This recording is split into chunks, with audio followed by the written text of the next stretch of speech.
Langit Sibolga kelabu, seperti memberi pertanda bahwa sesuatu yang buruk sedang menunggu. Di lereng perbukitan, tanah yang jenuh akhirnya tak mampu lagi menahan diri. Dalam hitungan detik, tanah longsor menerjang pemukiman, menyeret rumah-rumah, pohon, dan harapan yang ada di dalamnya. Di pagi hari yang kacau itu, satu peleton brimob diturunkan untuk membantu evakuasi. Sirena meraung, warga menangis, dan lumpur menutup hampir semua jalan. Di antara para petugas itu, ada seorang anggota brimob bernama Damar, pria yang terkenal disiplin dan jarang memperlihatkan sisi rapuhnya. Dengan seragam yang sudah penuh lumpur, Damar memimpin tim kecil menyisir area terdampak. Mereka menggali reruntuhan, menyingkirkan kayu-kayu besar, dan mencari siapapun yang mungkin masih bisa diselamatkan. Angkat perlahan, hati-hati, ujar Damar sambil mengawasi rekannya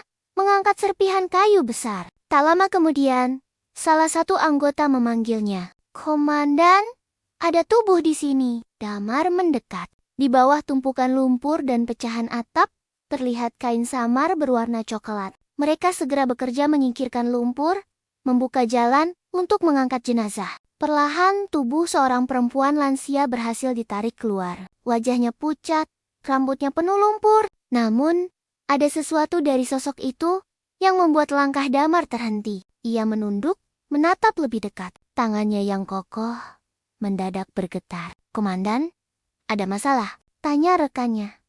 Damar tak langsung menjawab. Lidahnya keluh, napasnya tercekat. Lalu dalam suara yang hampir tak terdengar, ia berkata, "Ibu saya?" Sunyi. Bahkan suara sirena terdengar jauh seakan berhenti. Rekan-rekannya menunduk. Tidak ada satupun yang tahu harus berkata apa. Damar memandang tubuh itu lama, seolah menolak kenyataan yang ada di depan matanya. Beberapa jam sebelumnya, ia masih sempat mengirim pesan untuk memastikan ibunya baik-baik saja karena hujan deras. Tapi pesan itu tidak pernah terbaca. Damar berlutut. Ia memegang tangan ibunya yang sudah dingin, seakan berharap kehangatan itu masih tersisa. Ingatannya melayang senyum ibunya saat ia berangkat dinas. Pesan pendek, hati-hati di luar sana, nak, dan kebiasaan ibunya menunggu di depan pintu setiap ia pulang. Namun sekarang, ia harus menerima kenyataan paling pahit.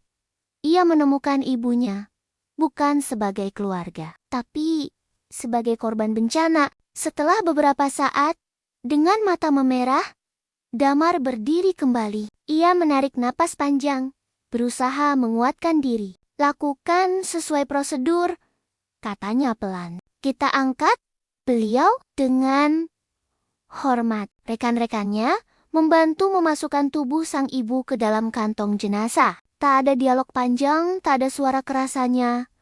Langkah kaki yang berat dan hati yang patah. Damar sendiri yang mengangkat tandu itu.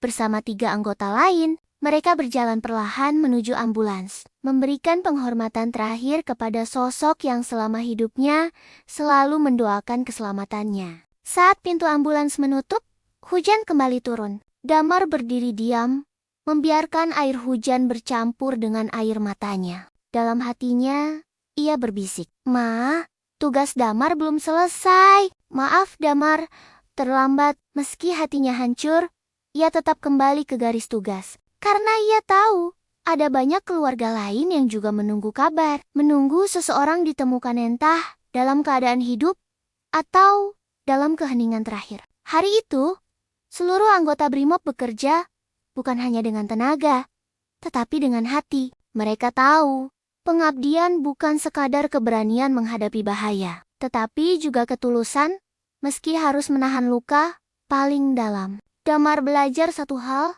dari kejadian itu, bahwa seorang petugas mungkin kuat di lapangan, tetapi di balik seragam itu, ia tetap seorang anak yang kehilangan ibunya.